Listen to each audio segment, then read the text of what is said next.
क्या पढ़ना है अपने को? Physical classification of India, Bharat का भौतिक स्वरूप। भौतिक स्वरूप का मतलब होता है कि जो हमारी धरती है वो किस प्रकार से ऊपर और नीचे है, कहाँ पर नदी बह रही है, कहाँ पर पूरा प्लेन सरफेस है, कहाँ पर पहाड़ खड़े हुए हैं और कहाँ पर रेगिस्तानी इलाका है।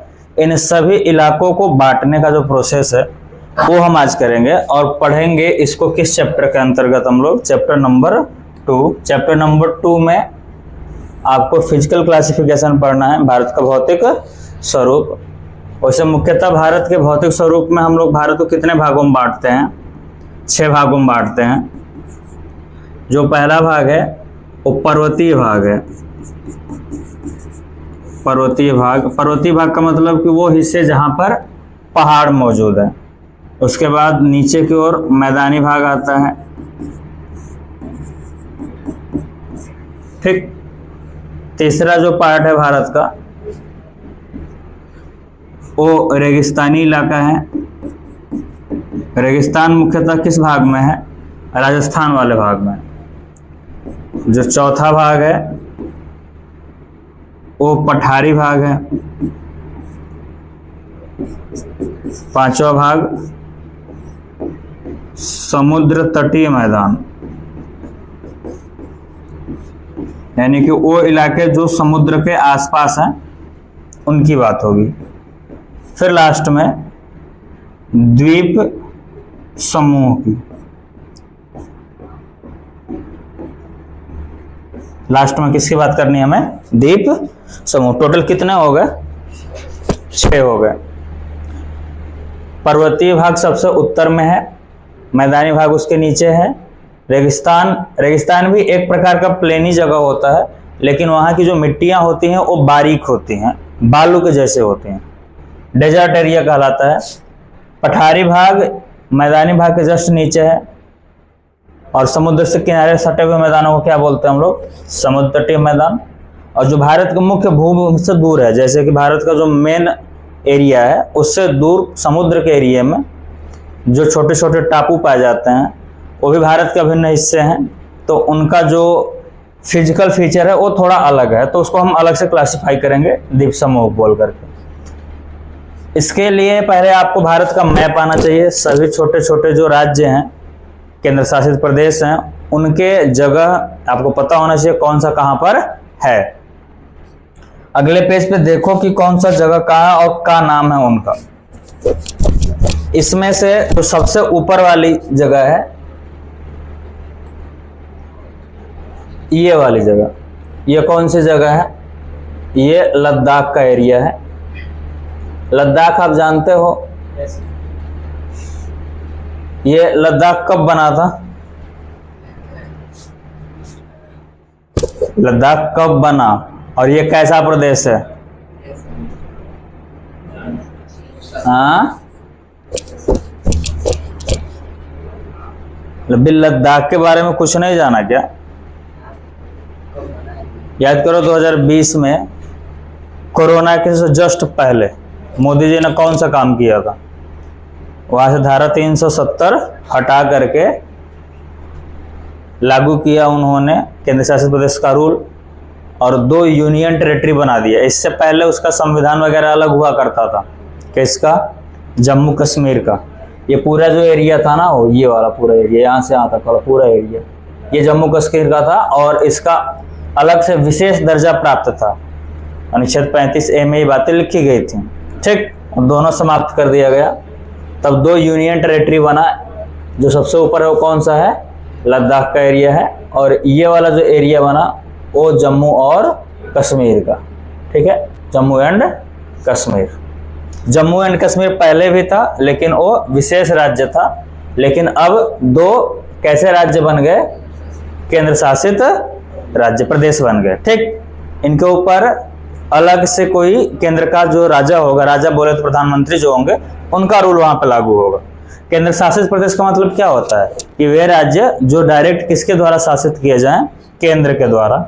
आपको पता होगा कि राज्य में जैसे कि उत्तर प्रदेश में मुख्यमंत्री होते हैं, यहाँ पर राज्य का कंट्रोल होता है, केंद्र का ज्यादा कंट्रोल नहीं होता। उन राज्यों पर ज्यादा कंट्रोल किसका होता है? केंद्र का होता है। केंद्र शासित प्रदेश नाम ही है उनका, केंद्र के द्वारा शासित किए जाएंगे। तो सबसे ऊपर वाला भाग कौन सा है? लद्दाख का। और ये वाला भाग कौन सा है? जम्मू कश्मीर का। उसके नीचे ये वाला जो पार्ट आता है, ये कौन सा पार्ट है बच्चों लोग? हिमाचल प्रदेश का। ये वाला भाग कौन सा है? हिमाचल प्रदेश। हिमाचल प्रदेश, ठीक। इसी का जस्ट इस साइड में लोकेशन किसका है? अच्छा, आप ध्यान से देखोगे तो ये वाला जो आपको दिख रहा है, ये पूरा बाउंड्री हिमाचल प्रदेश का है पूरे, यानी कि भारत का ऊपरी हिस्सा और निचला हिस्सा लगभग किससे ज्वाइंट करता है? हिमाचल प्रदेश से। थोड़ा सा एरिया यहाँ पर दिखता है पंजाब और श्रीनगर के बीच में, समझ आ रहा है? यानी बहुत मिनिमम एरिया है यहाँ पे। और ये जो मैप है ना, वो कंसिडर करता है इंडिया अपने हिसाब से कि ये हमारा मैप है, जबकि पाकिस्तान वाले इस वाले हिस्से को अपना नहीं मानते, इस साइड वाले को। इस पे उन्होंने कब्जा कर रखा है और इधर चीन ने कब्जा कर रखा है, समझ आ रहा है क्या? इसको हम लोग पाक अधिकृत कश्मीर बोलते हैं, POK। इसको हम लोग अक्साई चीन बोलते हैं, अक्साई चीन। चीन ने इसके ऊपर कब्जा कर रखा है। क्या बात समझ आ रही है क्या? लेकिन हम लोग इस पूरे हिस्से को अपना अभिन्न अंग मानते हैं। इस हिसाब से हम कहते हैं कि ये वाला हिस्सा भारत का है, तो अपने मैप में हम पूरा दिखाते हैं उसको। क्या समझ आ रहा है ये? बोलो। अब ये वाला जो एरिया है, ये वाला छोटा सा, ये पंजाब का एरिया है। कौन सा भाग है? पंजाब का है। और ये जो बड़ा सा राज्य दिख रहा है उत्तर प्रदेश, आप लोग समझते हो सबसे बड़ा है, लेकिन ऐसा नहीं है। सबसे बड़ा राज्य कौन सा है अपने यहाँ? सबसे बड़ा राज्य कौन सा है? राजस्थान। तो ये राजस्थान है। और अधिकांश रेगिस्तान जमीन यहीं पर देखने को मिलती है आपको। राजस्थान के बाद में ये वाला जो हिस्सा है वो गुजरात का है। किसका है? गुजरात का। गुजरात से और नीचे साइड में आ जाओ तो ये महाराष्ट्र है। महाराष्ट्र के लिए MH लिख देते हैं, ठीक। उसके नीचे एक छोटा सा आपको कंट्री देखिए, यहाँ पे छोटा सा राज्य दिखेगा आपको, ये वाला। इसको क्या बोलते हैं हम लोग? गोवा बोलते हैं। गोवा के बाद में ये वाला जो राज्य है आपका कर्नाटका का है।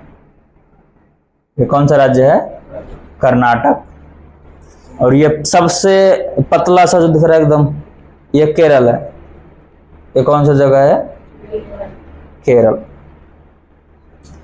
और इसके साइड में यहाँ पे तमिलनाडु है। ये वाला हिस्सा किसका है? तमिलनाडु का हिस्सा है। ये वाला हिस्सा आंध्र प्रदेश।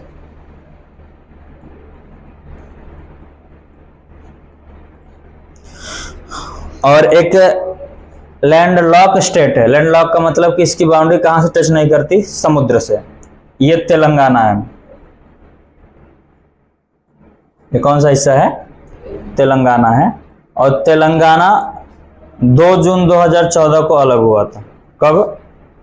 2 जून 2014 को। कहां से? आंध्र प्रदेश से। याद रखिएगा, आंध्र प्रदेश से अलग होना। अच्छा, ये भाषा की वजह से हो गया था। तमिल तेलुगु जो भाषाएं थी, उस वजह से उन लोगों ने बोला कि हमारा जो स्टेट है वो अलग कर दीजिए। काफी ज्यादा इन्होंने प्रोटेस्ट किया, उसकी वजह से ये अलग कर दिया गया। किसको? तेलंगाना को। याद रखिएगा कि भाषा के आधार पर देश का पहला बनने वाला जो राज्य था वो कौन था? आंध्र प्रदेश था। अच्छा, आगे की ओर चलते हैं।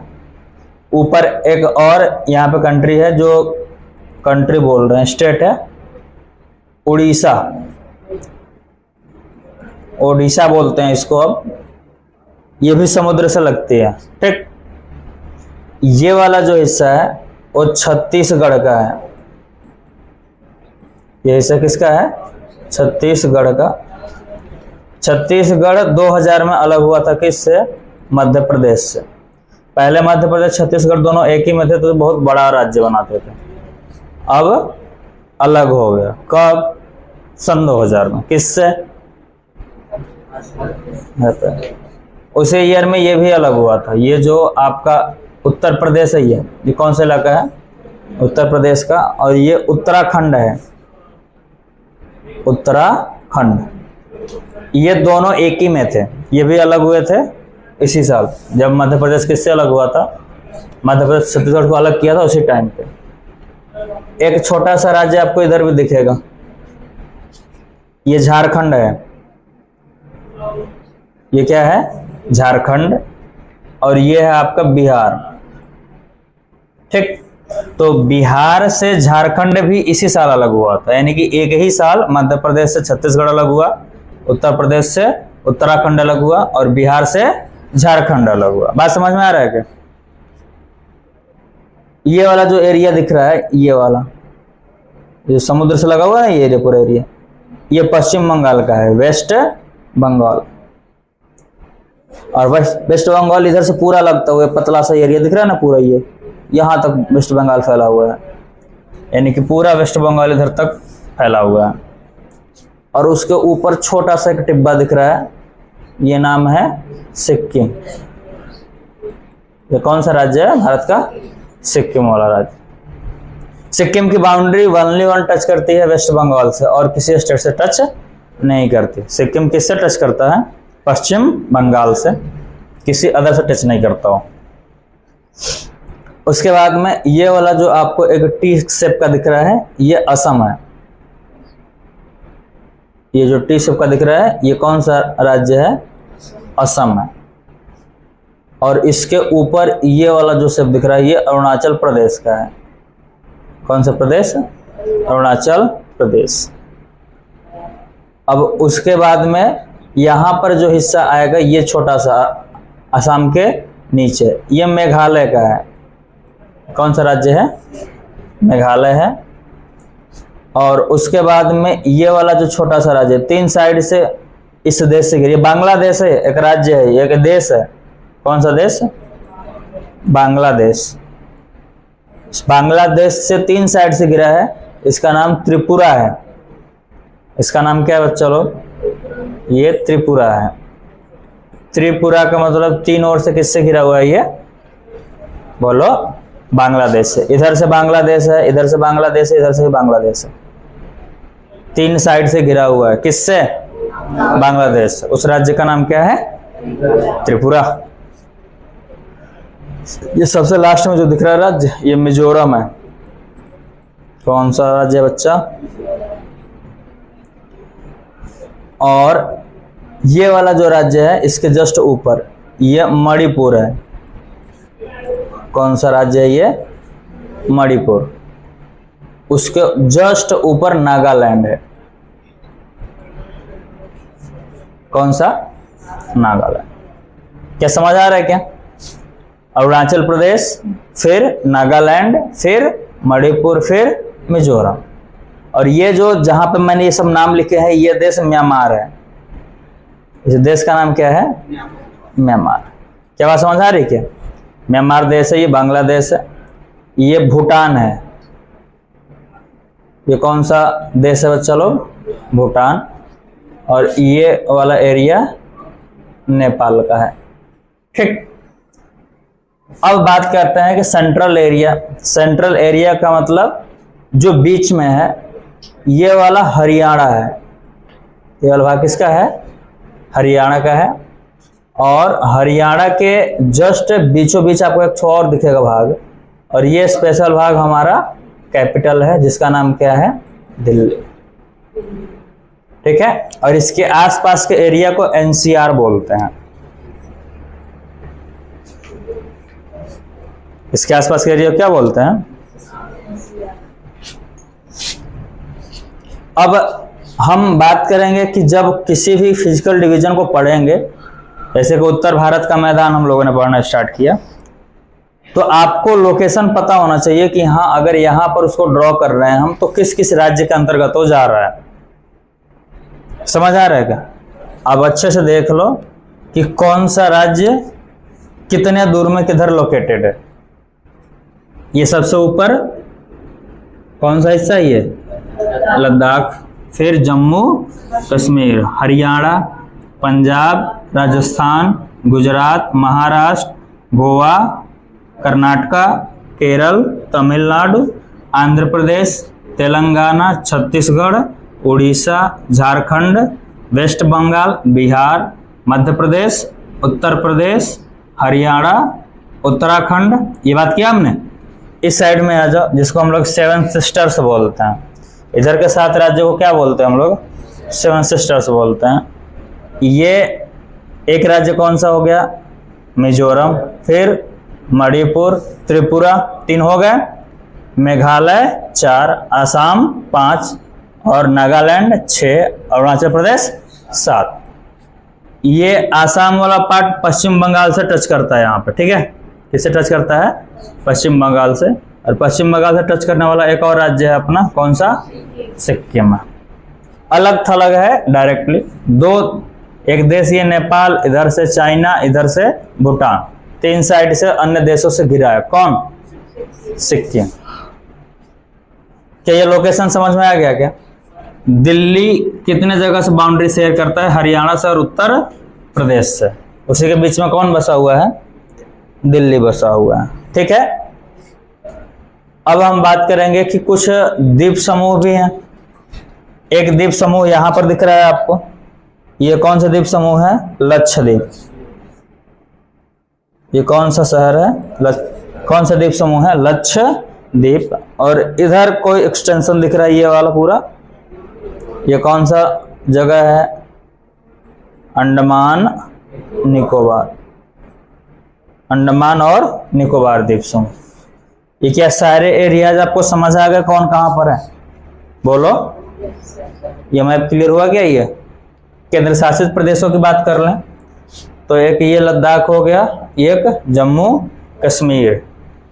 इन दोनों के बाउंड्री पर यहां पर एक छोटा सा राज्य है जिसका नाम है चंडीगढ़। हरियाणा ट्राई जंक्शन दिख रहा है ना आपको? तो ये दोनों हिमाचल प्रदेश, हरियाणा और इधर पंजाब, इनके ट्राई जंक्शन के आसपास एक जगह दिखता है जिसका नाम है चंडीगढ़। चंडीगढ़ 2 जगह की राजधानी है, पंजाब की और हरियाणा की। साथ में चंडीगढ़ की भी राजधानी चंडीगढ़ ही है। समझ आ रहा है क्या? 3 कैपिटल। चंडीगढ़ एक केंद्र शासित प्रदेश है। वैसे ही एक केंद्र शासित प्रदेश कौन सा है? दिल्ली भी है, ठीक।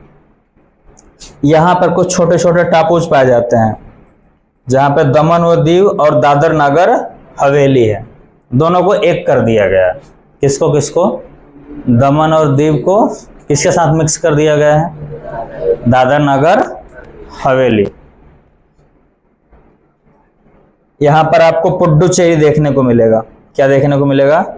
पुडुचेरी। क्या नाम सुना हो? कितने हो गए बच्चा लोग? देखो 1 2 3 4 5 हो गया ना। और ये एक 6।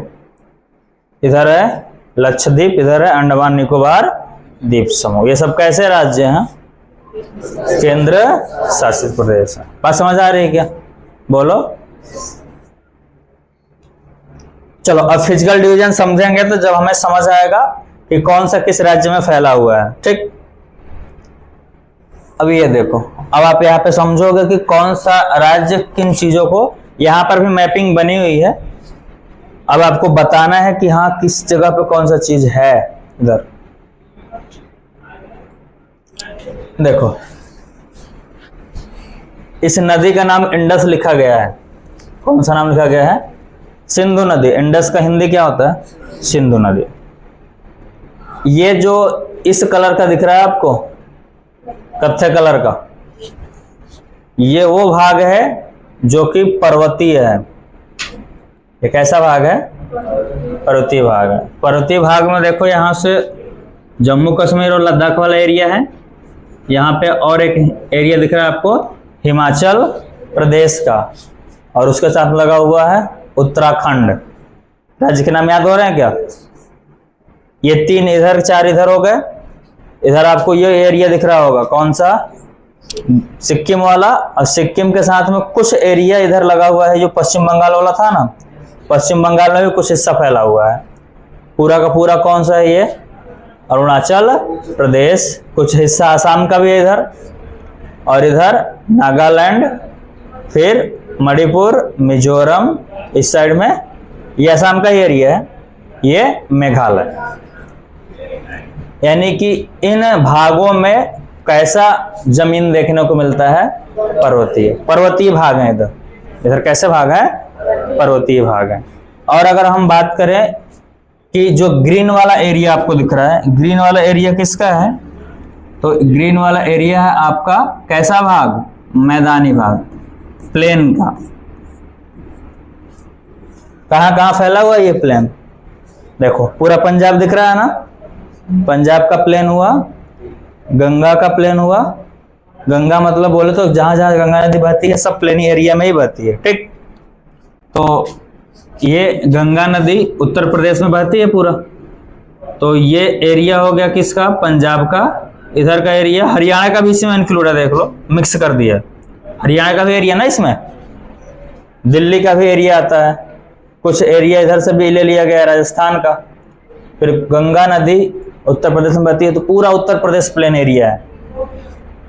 फिर बिहार का, कुछ हिस्सा झारखंड का, फिर पश्चिम बंगाल का, और फाइनली गंगा नदी जाके जो अपना बांग्लादेश नामक देश है, अपना पड़ोसी देश है ना बांग्लादेश, उसमें जाकर के गिरती है। तो ये गंगा नदी का पूरा जो क्षेत्र है वो कैसा क्षेत्र दिखता है आपको? मैदानी हिस्सा दिखता है। इधर से ब्रह्मपुत्र नदी आती है। कौन सी नदी? ब्रह्मपुत्र नदी। ये भी चल के यहाँ प्रेस करती है तो आसाम में एक प्लेन बनाती है, जिसको आसाम का मैदान कहा जाता है। तो पूर्व साइड में आसाम एक ऐसा जगह है जहां पे कुछ मैदानी हिस्से देखने को मिलते हैं। क्लियर हुआ क्या ये? तो मैदानी भाग कहाँ कहाँ पर है? कुछ राज्यों का नाम बताओ इधर से। पंजाब है, हरियाणा है, दिल्ली है, कुछ भाग इस साइड में आते हैं राजस्थान के भी, उत्तर प्रदेश का पूरा भाग उसमें इंक्लूड है, बिहार है, और बिहार के साथ में कुछ हिस्सा झारखंड का, पश्चिम बंगाल का, और पूरब साइड में कौन सा है? आसाम का। ये सब किस में आते हैं? मैदानी भाग में आते हैं। नॉर्दर्न प्लेन बोला जाता है इनको। नॉर्दर्न प्लेन का मतलब उत्तरी मैदान, उत्तर साइड में है ना, ये बीचों बीच कर कर गुजरती है, उसका उत्तर साइड में कौन सा जगह है? मैदानी हिस्सा है। क्लियर हुआ क्या ये? अब हम बात करते हैं आगे, ये वाला येलो कलर का जो दिख रहा है, बैठिए उधर, हाँ अब इधर आ जाइए ना। फिर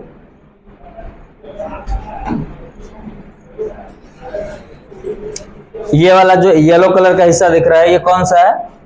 रेगिस्तानी हिस्सा है। ये हिस्सा कैसा है बच्चा लोग? रेगिस्तान का है। और मोस्टली देखो ये किस जगह पे फैला हुआ है? राजस्थान वाला। कुछ एरिया पंजाब में भी घुसा हुआ है, लेकिन मुख्यतः किस भाग में है वो?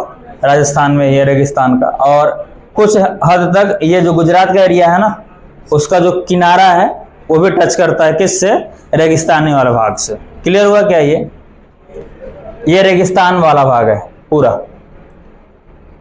ये मोस्ट डिवाइड किया है, एक छोटे छोटे पार्ट को अलग अलग नहीं किया। उसने दिखा दिया है कि मुख्यतः इस इलाके में ऐसा प्रदेश देखने को मिलता है। ये वाला जो आपको पूरा दिख रहा है, ये वाला भाग, ये पठारी भाग है। ये कौन सा भाग है? पठारी भाग। पठारी भाग में कौन कौन आता है? राजस्थान का हिस्सा आता है, मध्य प्रदेश का हिस्सा है, उत्तर प्रदेश का जो निचला हिस्सा है ना वो भी कैसा है? पठारी है। आप लोग यहाँ से देखोगे, हम लोग प्रयागराज के हैं, तो अगर आप इस साइड में देखोगे तो आपको पहाड़ नजर आएंगे। ये पहाड़ उत्तर प्रदेश में भी है, मतलब पूरा का पूरा किसमें नहीं है? मध्य प्रदेश में नहीं है, ये उत्तर प्रदेश में भी है। ये आपको देखने को मिलता है यहाँ से, मेजा की पहाड़ी दिख रही है आपको, ये पठार ही है। यानी कि हम लोग किस भाग में निवास कर रहे हैं? पठारी भाग में। पठारी भाग वहाँ से स्टार्ट हो जाते हैं, मेजा साइड से। वहाँ से आपको पहला छोटा सा रेंज देखने को मिलता है, पहाड़ी एरिया। उसके बाद में फिर बीच में थोड़ा प्लेन है, फिर आगे से पहाड़ देखने को मिलेगा। आप समझ आ रहा है? तो हम लोग किस एरिया में निवास करते हैं? पठारी भाग में निवास करते हैं। तो उत्तर प्रदेश का जो दक्षिणी हिस्सा है वो भी कैसा है? पठारी है।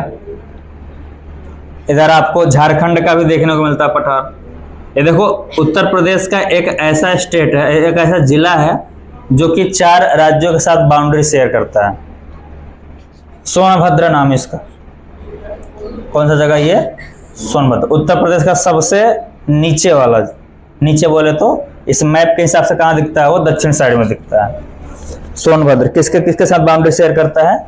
तो ये मध्य प्रदेश के साथ बाउंड्री शेयर करता है, छत्तीसगढ़ के साथ करता है, झारखंड के साथ करता है और बिहार के साथ में करता है। कितने राज्यों के साथ इसकी बाउंड्री लगती है? और पूरे इंडिया में एकमात्र ऐसा जिला है जो कि 4 राज्यों के साथ बाउंड्री बनाता है। वो कौन सा है? सोनभद्र है। उत्तर प्रदेश का सबसे दक्षिण में उपस्थित जिला सोनभद्र, जो कि मध्य प्रदेश, छत्तीसगढ़, झारखंड और बिहार 4 राज्यों के साथ सीमा साझा करता है। समझ आ रहा है क्या? ये पूरा छत्तीसगढ़ का एरिया पठारी भाग का है, उड़ीसा का भी एरिया और नीचे आपका आंध्र प्रदेश का भी एरिया, तमिलनाडु का भी, कर्नाटका का भी, कुछ हिस्सा क्या बहुत हिस्सा महाराष्ट्र का भी किस में आता है? पठारी भाग में आता है। इसको हम लोग प्रायद्वीपीय पठार बोलते हैं। इसे क्या नाम दिया जाता है? प्रायद्वीपीय पठार। एक्चुअली मेनली कर्क रेखा के नीचे वाला जो हिस्सा है वो पठारी ही है। समझ आ रहा है क्या? ये मैपिंग में ये भरने के लिए आता है, दे देगा कि हाँ बताओ आपके पास एक मैप है, इसमें एक पठारी भाग को आप दर्शाओगे, पठारी भाग कहाँ पर है या फिर पर्वतीय भाग कहाँ पर है, उसे दिखाने के लिए बोल देगा। तो पर्वतीय भाग कहाँ पे है? सबसे ऊपर। फिर कौन सा भाग आता है? मैदानी हिस्सा आता है। अच्छा, ये अपने देश के नहीं है, ये जो एरिया दिख रहा है ना आपको, ये अपने देश का नहीं है। यहाँ पर भी पहाड़ है लेकिन ये अपना देश नहीं है, नेपाल है। समझ आ रहा है क्या? इसलिए यहाँ पे कोई कलर आपको दिखाई नहीं दे रहा, यानी जितने दूर में कलर किया है वो इंडियन पार्ट है। जहां पे कलर नहीं दिख रहा है आपको, व्हाइट दिख रहा है, वो कैसा इलाका है? दूसरे देशों का। क्लियर ना ये? अब बात करते हैं अगला कौन सा है? समुद्र तटीय मैदान। तो ये पूरा गुजरात का अधिकांश एरिया किस में ले लिया गया है? समुद्र तटीय मैदान में। ये दिख रहा है ना पूरा, ये कैसा है? समुद्र से लगा हुआ है। तो यहाँ पे जो प्लेन पाए जाते हैं, प्लेन का मतलब कि समुद्र का पानी आते जाते काफी समय तक जब इस प्रकार का प्रोग्रेस हुआ वहां पे, तो एक जगह ऐसा तैयार हो गया जो कि पूरा सपाट था। उसको क्या नाम दिया गया? समुद्र तटीय मैदान। समझ आ रहा है क्या? साथ में इधर छोटी छोटी जो नदियां प्रवाहित होती हैं, इस साइड में जो नदियां प्रवाहित होती हैं, वो अपने साथ जो अवसाद बना के ले जाती हैं, वो समुद्र के किनारे जमा करती हैं।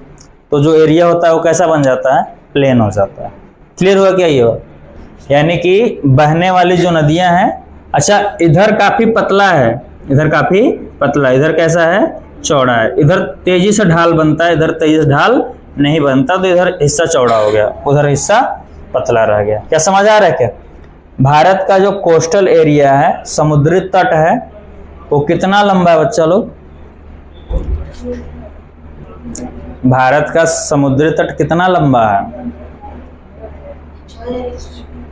7,516 किलोमीटर के आसपास है। समझ आ रहा है क्या? कौन सा एरिया है ये? समुद्री तट है। ठीक है। और वैसे पूरा जो भूमि वाला बाउंड्री है वो कितना है? 15,200 किलोमीटर के आसपास है। समझ आ रहा है क्या? वो स्थलीय सीमा कहलाता है। और ये सीमा कैसे कहलाता है? समुद्र, मतलब समुद्र से लगा हुआ तटरेखा कितना है? लगभग 7,516 के आसपास है। और जो स्थलीय भाग का सीमा वो कितना है? 15,200। समझ आ रहा है क्या? ये हमने इन दोनों को इंक्लूड नहीं किया है। किनको? दोनों जो द्वीप समूह हमारे हैं ना, उनको हमने इंक्लूड नहीं किया ना, तो बहुत बड़ा हो जाएगा। क्योंकि इसके चारों तरफ भाई बाउंड्री है, हर एक टापू के चारों तरफ बाउंड्री है ना, वो भी तो हमारा स्थलीय सीमा ही बनाता, सॉरी जलीय सीमा ही बनाता है। बनाता ही ना बनाता? इसका भी तो तटरेखा है ना यहाँ पे। तो भारत का तटरेखा जो है वो लगभग 7,516 किलोमीटर के आसपास। क्लियर हुआ क्या ये? चलो अब इलाका कौन सा बचता है? कोस्टल प्लेन हो गया ना, उसके बाद में आइसलैंड बचता है। आइसलैंड कहाँ कहाँ पे है भारत का? कुछ आइसलैंड यहाँ पर है छोटे छोटे, ठीक, दिखाई नहीं दे रहे, से बनाया नहीं गया है। यहाँ पे लक्षद्वीप का आइसलैंड है, यहाँ पर आइसलैंड किसका है, अंडमान निकोबार द्वीप समूह का। अंडमान निकोबार द्वीप समूह में ही यहाँ पर एक बैरन द्वीप करके है, वहां पे भारत का एकमात्र एक्टिव वोल्केनो पाया जाता है। एक्टिव वोल्केनो का मतलब सक्रिय ज्वालामुखी, ठीक है, उसमें से गरम गरम लावा निकलता रहता है बाहर। समझ आ रहा है क्या? तो क्या आपको फिजिकल क्लासिफिकेशन समझ आया क्या? भारत का फिजिकल क्लासिफिकेशन समझ आया? कौन सा कहां पर है बोलो। अब हम लोग पढ़ना स्टार्ट करेंगे किस चीज को, एक एक पार्ट को। सबसे पहले किसका भाग होगा, हिमालय। हिमालय का फॉर्मेशन काफी टाइम लगा होने में। हिमालय वैसे तो नवीन वलित पर्वत है। किस प्रकार का पर्वत है, नवीन वलित पर्वत। वलित का मतलब इंग्लिश में फोल्डेड होता है, यानी कि दो प्लेटों को खिसकने से बीच का हिस्सा कहाँ चला गया है, ऊपर। जब प्लेटें आपस में टकराती हैं तो आसपास के जो अवसाद होते हैं ऊपर चले जाते हैं, उनमें से जो हल्का प्लेट होता है ऊपर जाता है, जो भारी प्लेट होता है वो नीचे चला जाता है। तो उस प्रकार के कंडीशन से हिमालय का निर्माण हुआ है। इधर का जो चाइना वाला भाग दिख रहा है आपको, इसको यूरेशियन प्लेट बोला करते थे। ये पूरा हिमालय से ऊपर का हिस्सा जो है वो अलग था, और ये जो नीचे वाला हिस्सा था ये पूरा का पूरा हिस्सा, इस साइड में एक महाद्वीप है, कौन सा, अफ्रीका। ये पूरा अफ्रीका से लगा हुआ था। कौन सा, भारत का जो नीचे वाला हिस्सा है, प्रायद्वीपीय पठार वाला हिस्सा है, सब कहाँ लगा हुआ था, अफ्रीका से।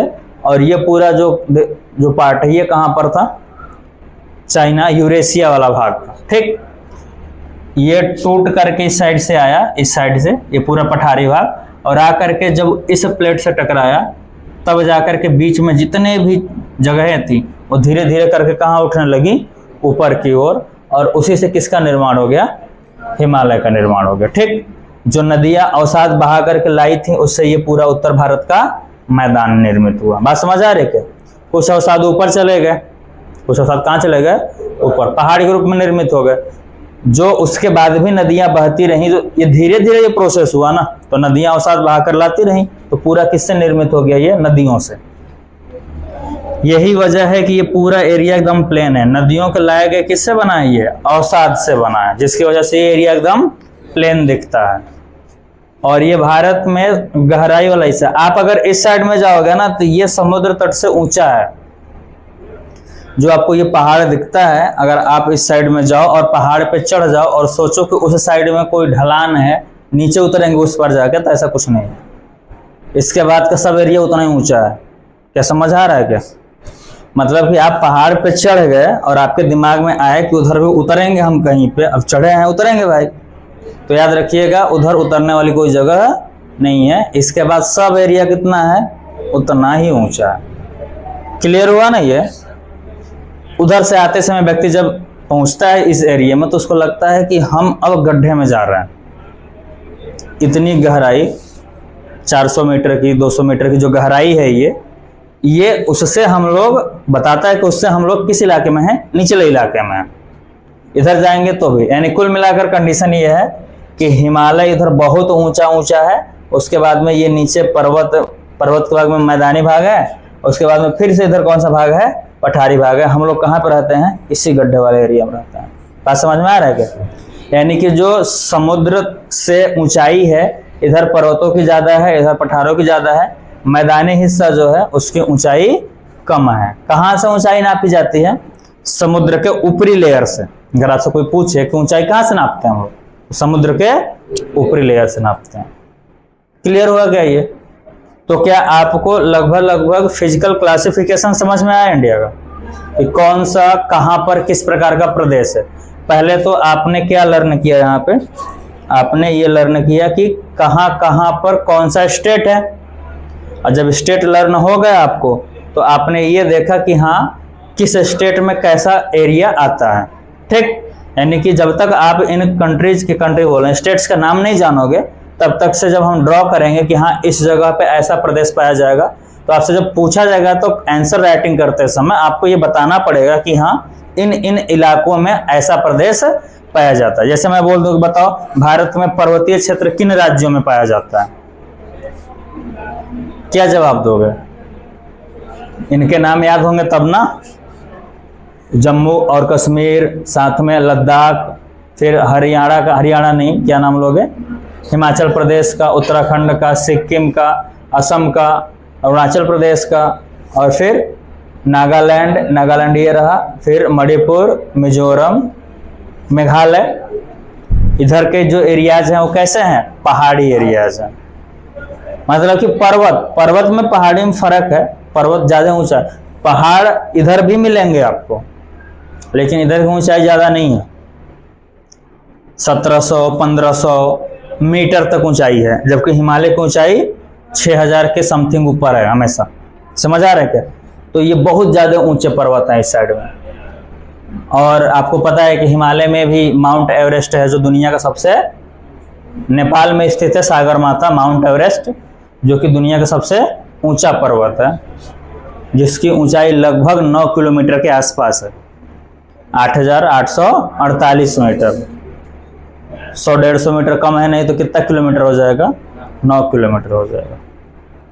समझ आ रहा है क्या? अच्छा, दुनिया का सबसे गहरा स्थान कौन सा है? मैरियाना ट्रेंच है। कहाँ पर है? पैसिफिक ओशियन में है, प्रशांत महासागर में। और उसकी डेप्थ कितनी है? गहराई लगभग 11 किलोमीटर का है। कितने का है? 11 कुछ किलोमीटर का है। अच्छा, ये लेयर्स नापे कहाँ से जाते हैं? समुद्र के तल से। समुद्र जो तल है ना समुद्र का, ऊपर का लेयर, उससे कितना नीचे है, उससे कितना ऊपर है। क्या बातें समझ आ रही है क्या? तो हम लोग कल से पढ़ाना स्टार्ट करेंगे कौन सा पार्ट? हिमालय का, कि कौन से जगह पे कौन सी चीज लोकेटेड है। इससे पहले हम लोगों ने पढ़ा था, लेकिन हम लोगों ने एक्चुअल बढ़िया से मैप ड्रॉ नहीं किया था। अब यहाँ पे एक एक चीज को, एक एक पॉइंट को हम लोग लोकेट करके पढ़ेंगे कि हाँ इस जगह पे ये वाला दर्रा है, यहाँ पर ये वाला पहाड़ है, ये ग्लेशियर है, जिससे कि आपको लोकेशन क्लियर हो सके। दोबारा पढ़ाने का इसका एक ही मकसद था कि हम लोग मैप उस हिसाब से ड्रॉ नहीं कर पाए जिस हिसाब से होना चाहिए। ठीक, यहाँ पे ड्रॉ करेंगे तो आपको एक एक पॉइंट दिखेगा, कहाँ इस राज्य में ये पर्वत है, ये मोड़ आ रहा है, ये झील यहाँ पर है, ये दर्रा यहाँ पे आपको अच्छे से समझ में आएगा। क्लियर है ना ये? तो आप एक बार घर पे जा करके मैप से उन राज्यों के नाम एक बार देख लीजिएगा, उसके जगह देख लीजिएगा किस किस जगह पर फैला हुआ है। ठीक है, हर बार आपको इतना बढ़िया मैप नहीं मिलेगा, आपको खुद से ड्रॉ करना होगा। तो कुछ ओरली ड्रॉ कर लेना कि हाँ इधर से इतना हिस्सा लद्दाख का है, ये वाला हिस्सा किसका है? जम्मू कश्मीर। कुछ बच्चे हैं तो डायरेक्टली ऐसे बांट देते हैं, इधर का जम्मू कश्मीर, इधर का लद्दाख, नहीं जानते किस तरीके से डिवीजन हो। लद्दाख बहुत बड़ा एरिया है, जम्मू कश्मीर का लगभग 70% एरिया क्या बना दिया गया है? लद्दाख। और बचा हुआ जो थोड़ा बहुत हिस्सा है वो कौन सा है? जम्मू एंड कश्मीर का। दोनों के दोनों कैसे प्रदेश हो गए हैं? केंद्र शासित प्रदेश हो गए। समझ आ रहा है क्या ये? ठीक।